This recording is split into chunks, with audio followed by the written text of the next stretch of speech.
Esta es la primera parte de la lección número 26 del curso de álgebra avanzada. Al final de la lección anterior estábamos a punto de terminar la demostración de este teorema que dice que si usted tiene un conjunto de n números naturales, por lo menos dos números naturales, y da la casualidad que uno de ellos es factor de todos ellos, incluyendo al mismo, ¿verdad? Entonces el máximo común divisor de entre todos ellos va a ser precisamente ese número que es factor de todos ellos, ¿okay? De entre ellos mismos.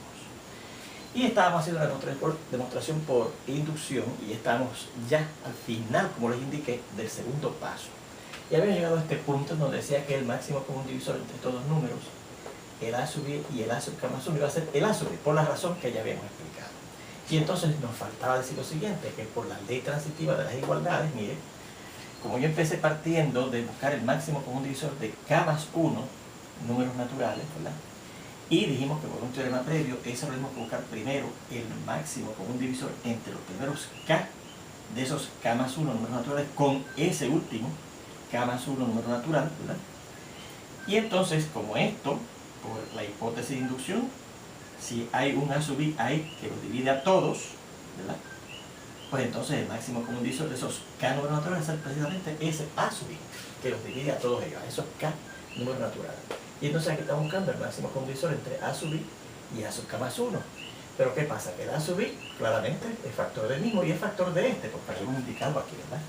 Que el a sub i iba a ser factor de todos ellos, incluyendo el k más 1. Y por la primera parte, por el primer paso del proceso de inducción matemática, vimos que si usted tenía dos números naturales y entre ellos uno de ellos era factor del otro, el máximo común divisor iba a ser ese que era factor de los dos, que en este caso es el a sub i. Así que por transitividad, como esto es igual a esto, y esto es igual a esto, y esto es igual a sub i, pues el máximo común divisor de esos k más 1 números naturales va a ser finalmente ese número a sub i. Y eso era precisamente lo que yo quería ver, ¿okay?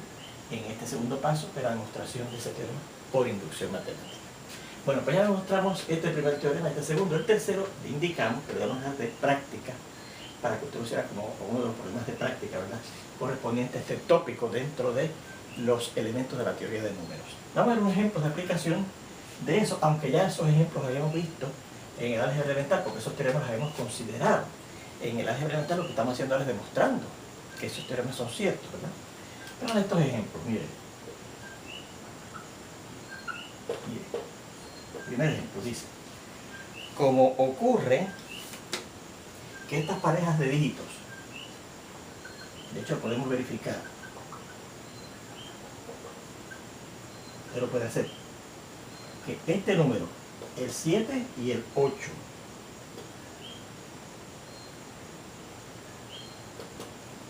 el 7 y el 15,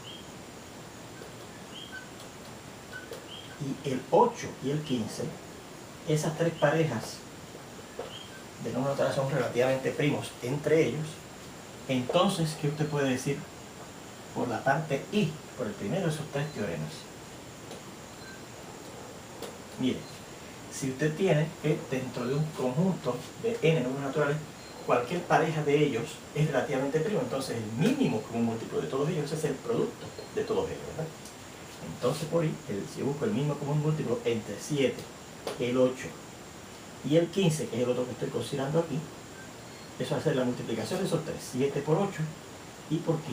Y si usted hace esa multiplicación, le va a dar 840. ¿Okay? Así que ahí tienen un ejemplo que ya habíamos visto, no exactamente este, ¿verdad? Pero habíamos visto en el álgebra elemental que se ocurría eso. Pues efectivamente el mínimo común múltiplo de esos tres números, que son relativamente primos por parejas, va a ser el producto de ellos tres. Y el producto de 7 por 8 por 15 es 840. Bien, pues vamos a ver entonces este otro, que dice,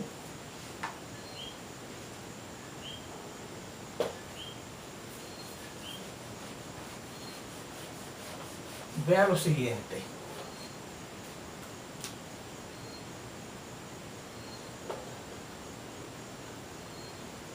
Vea que el número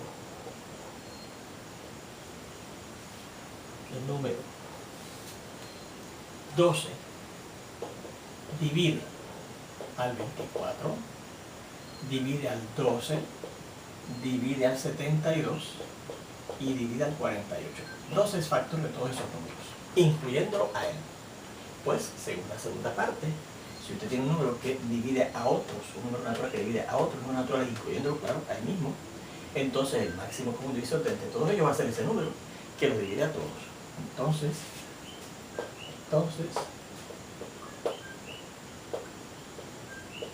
por la parte 2 de ese teorema, el máximo común divisor entre 24, 12, 72 y 48 va a ser precisamente ese número 12, que es factor de todos ellos, incluyendo a él, ¿verdad?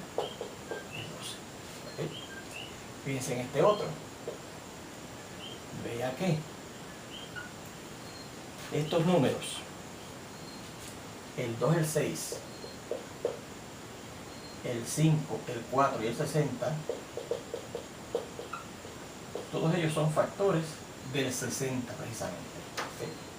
El 2 es factor del 60, el 6 es factor del 60, el 5 es factor del 60, el 4 y el 60. Pues fíjese, el tercer teorema, que es el que usted va a hacer de práctica, ¿verdad? Demostrarlo de práctica, dice, si usted tiene que para un conjunto de n números naturales, en este caso un conjunto de 1, 2, 3, 4, 5 números naturales, ocurre que todos ellos son factores o dividen a uno de ellos, entonces el mínimo común múltiplo de todos ellos va a ser precisamente ese número, que es múltiplo de todos ellos, ¿verdad? Entonces por la parte 3,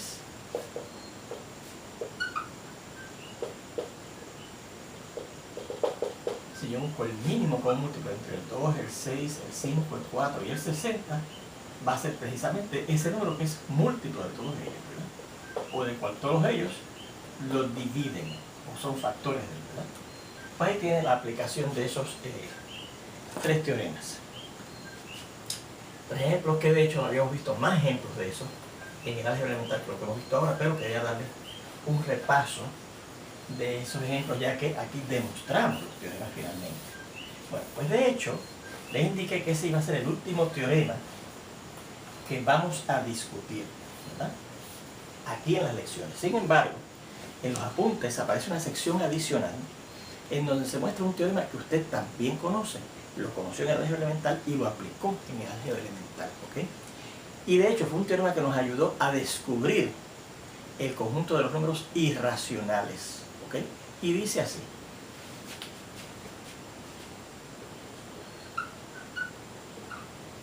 Y dice periodicidad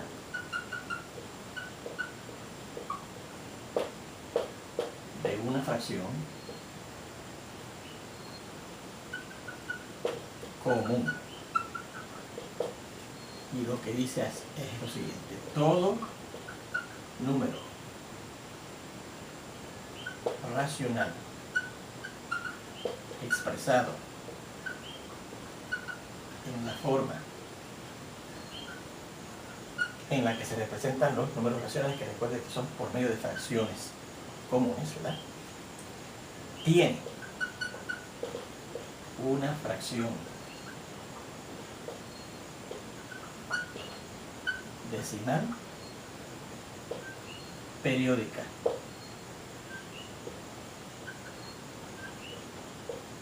que le corresponde, sea esa fracción decimal periódica, sea finita. Y recuerden que eso quiere decir que el periodo es el número 0, infinita,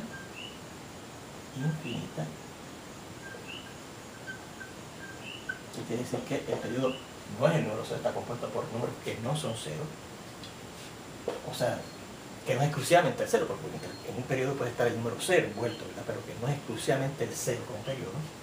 Pura, eso quiere decir que el periodo empieza a aparecer justo después del punto decimal, o impura, que quiere decir que el periodo empieza a aparecer luego de varios lugares decimales después del punto decimal.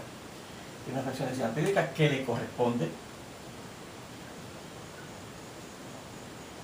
y viceversa. Les repito que yo este teorema lo cité en el álgebra elemental porque lo necesitamos para entonces encontrar o mostrar números que no fueran racionales, y ahí se descubrían entonces los números irracionales, ¿verdad? Y les indicamos en aquel momento que no teníamos las herramientas para demostrar ese teorema, ¿verdad? Sin embargo, ya que conocemos esto de la teoría de números, sí tenemos las herramientas para demostrarlo. Sin embargo, yo no lo voy a discutir en las lecciones aquí, ¿verdad?, grabadas, porque la demostración es un poco larga y un poco engorrosa. Pero los invitamos a que usted en sus apuntes lea esa última sección donde aparece la demostración completa de ese teorema, ¿ok? Y con eso definitivamente terminamos el tema de los elementos de la teoría de nuestro segundo tema del curso. Y vamos a comenzar ahora con el tercer tema del curso, que es el tema de la teoría de ecuaciones. Pero antes de terminar, déjeme advertirle que en este tema de los elementos de la teoría de números, a lo que hemos dedicado es a demostrar propiedades de los números enteros y en particular o principalmente de los naturales, que ya usted conocía, pero que no habíamos podido demostrar que eran ciertas, ¿verdad? Así que lo que hemos aprovechado en este tema es precisamente ir y rellenar esos detalles que teníamos desde el álgebra elemental y en el álgebra intermedia y que no habíamos podido demostrar hasta ahora en el álgebra avanzada. Bueno, pues como les he indicado, vamos a comenzar ahora con el tercer tema del curso, que es el tema de la teoría de ecuaciones. ¿Qué es la teoría de ecuaciones? Pues mire, la teoría de ecuaciones es el estudio formal de las ecuaciones polinómicas. Recuerden, desde el álgebra elemental también sabemos lo que son ecuaciones polinómicas, ¿ok?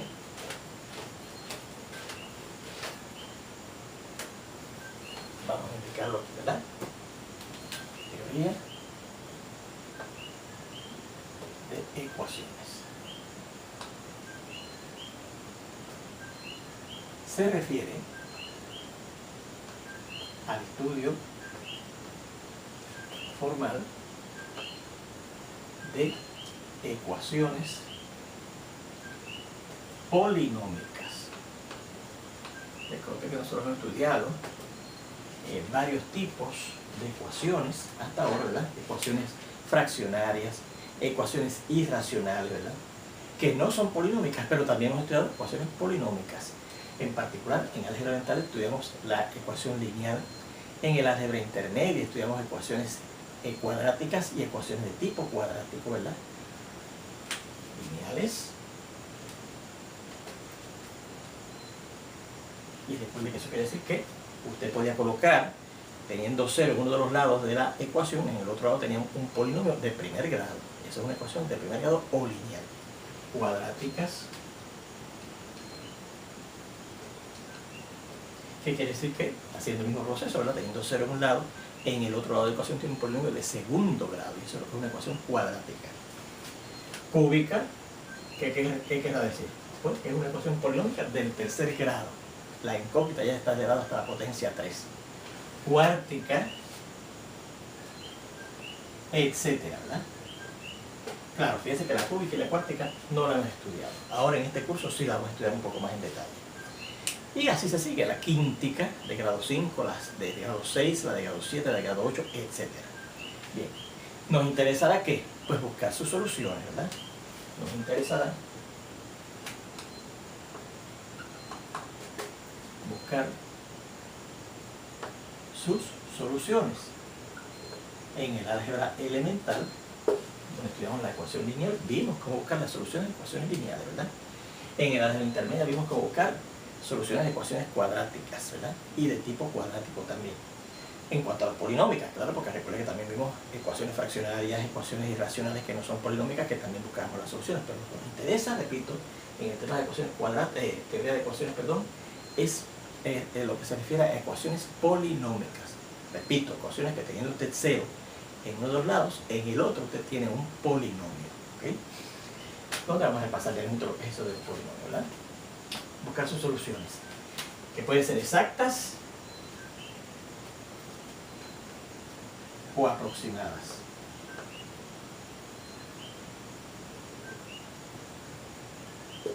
Y en particular,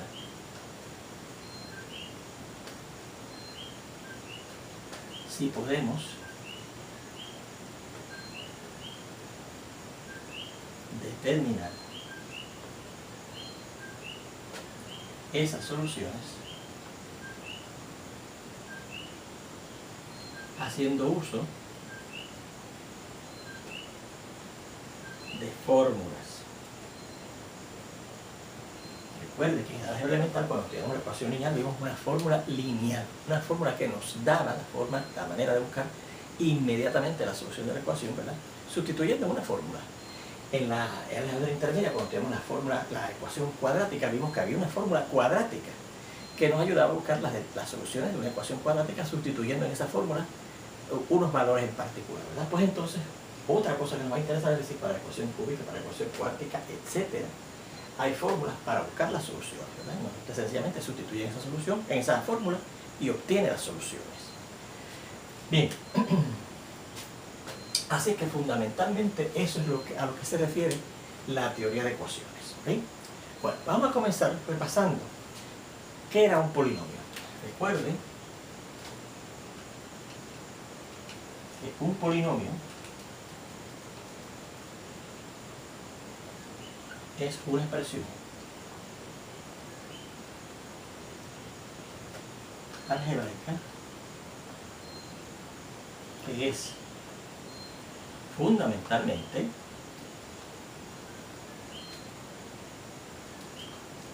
una suma de términos. De hecho, lo que es fundamentalmente una suma de términos, recuerde que en la álgebra elemental llamamos que era un multinomio, pero un polinomio era un multinomio muy particular. Muy particular. Por ejemplo, este.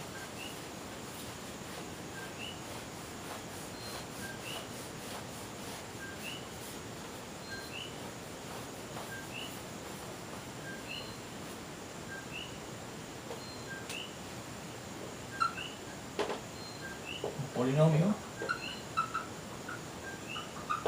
escrito como, vamos a ver, a sub n por x a la n más a sub n menos 1 por x a la n menos 1 más a sub n menos 2 por x a la n menos 2, y así se sigue hasta llegar a sub 1 por x a la 1 más a sub 0, claro, por x a la 0, que es 1, tiene que escribirlo, ¿verdad? Así que eso es un polinomio, ¿verdad? En donde se decía que estos números AES, ¿verdad? Estos números representados por las variables AES son constantes, llamados coeficientes o coeficientes numéricos del polinomio, y esta es la variable de ese polinomio, ¿verdad?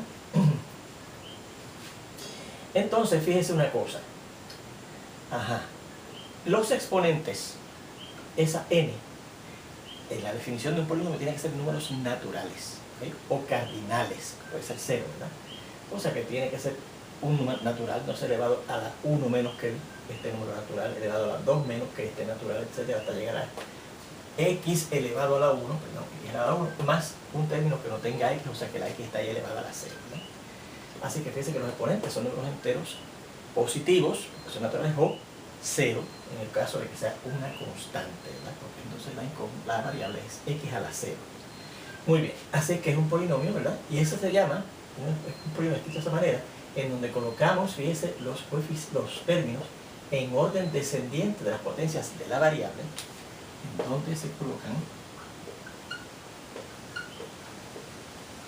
o se ordenan, ¿verdad? Los términos en orden descendiente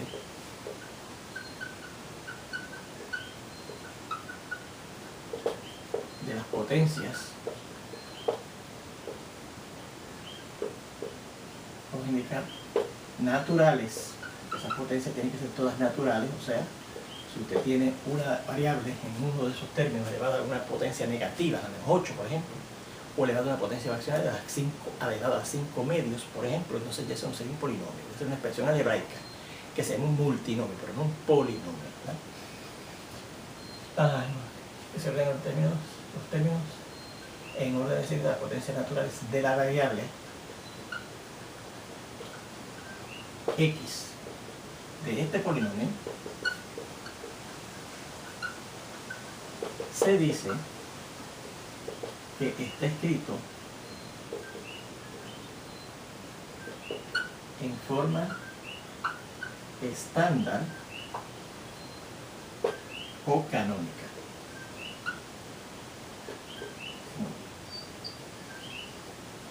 Eso es lo que quiere decir que un polinomio está escrito en forma estándar o canónica. Bueno, hay una cosa que se llama la notación funcional.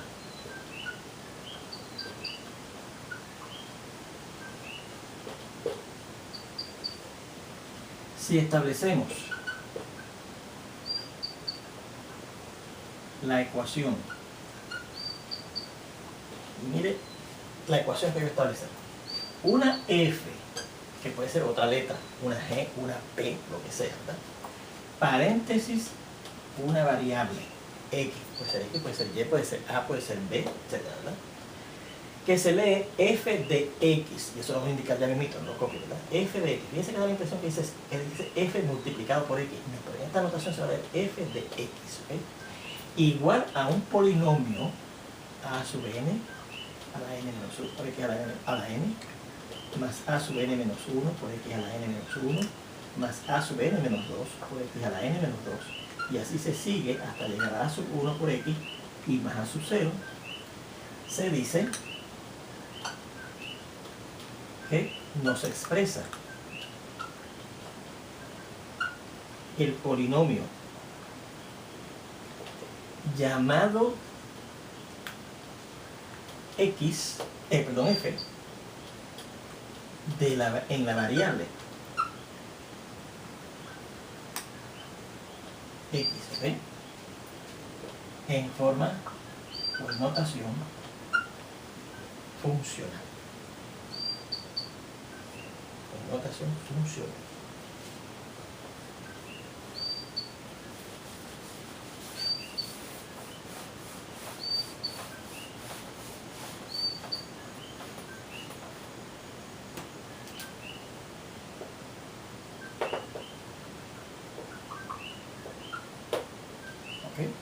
Expresa ese polinomio, como representa ese polinomio con la variable que se puede llamar f, con la variable x o en la variable x en notación funcional.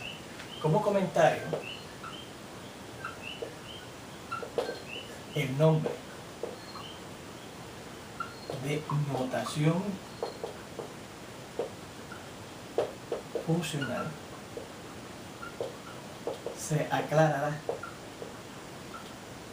en el curso de precálculo, que es el siguiente y último curso de nuestro proyecto, ¿verdad? De matemáticas preparatorias, de Matem Prepa. Bien, ¿por qué se llama así? Pues se aclarará en el curso de precálculo, que es el siguiente curso que sigue este de álgebra avanzada, ¿ok? Bueno, por ejemplo,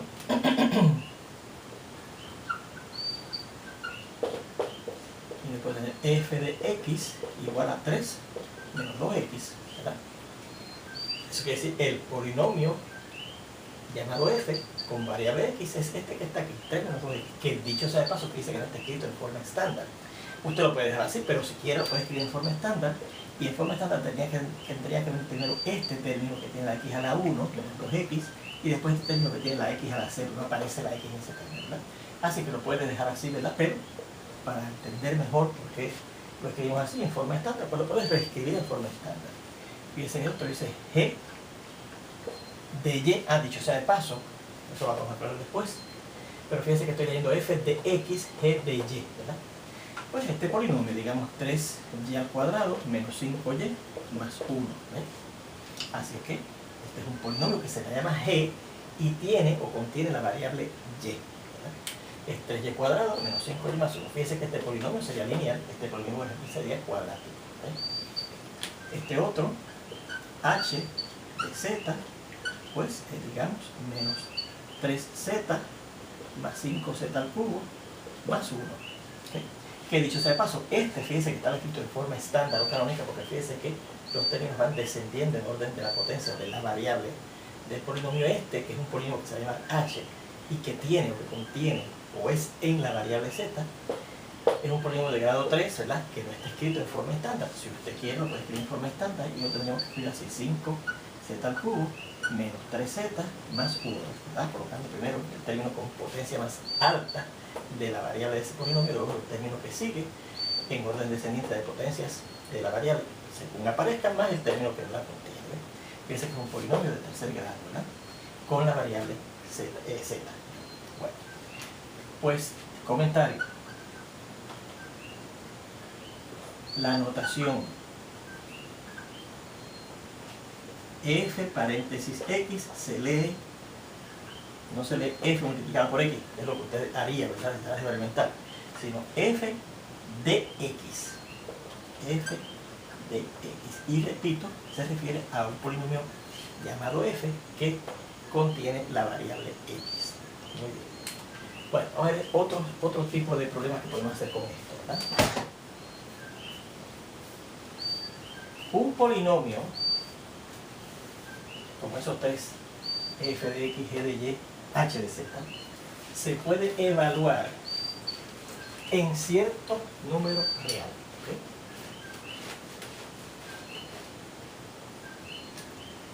Cualquier polinomio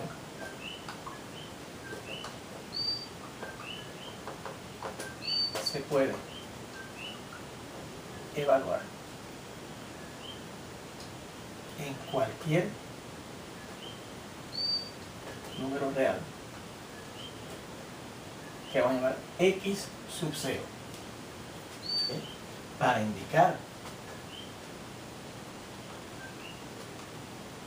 esto, o sea, para indicar que yo voy a evaluar ese polinomio en ese número en particular, x sub 0, ¿verdad? Escribimos cualquier polinomio añadir aquí que se llama f, ¿verdad? Porque se puede llamar de otra manera, ¿verdad? Puede llamarse g, puede llamarse h, etc., ¿verdad? Pero lo que se llama f, para indicar eso, que va a evaluar ese polinomio en el valor de la variable x sub 0, el valor x sub 0 de su variable, escribimos f de x sub 0. ¿Okay? Por ejemplo, evalúe los siguientes polinomios en el valor indicado.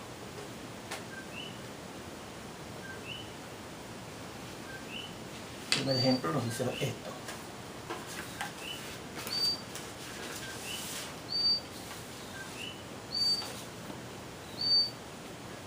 Vamos a suponer que nos dan este polinomio.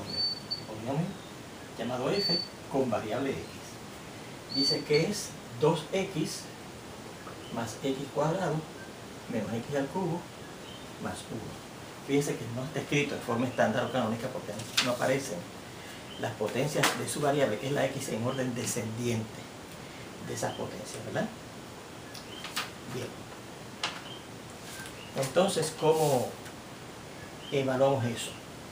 Pues fíjense, evalúe, digamos, primero, f paréntesis 1.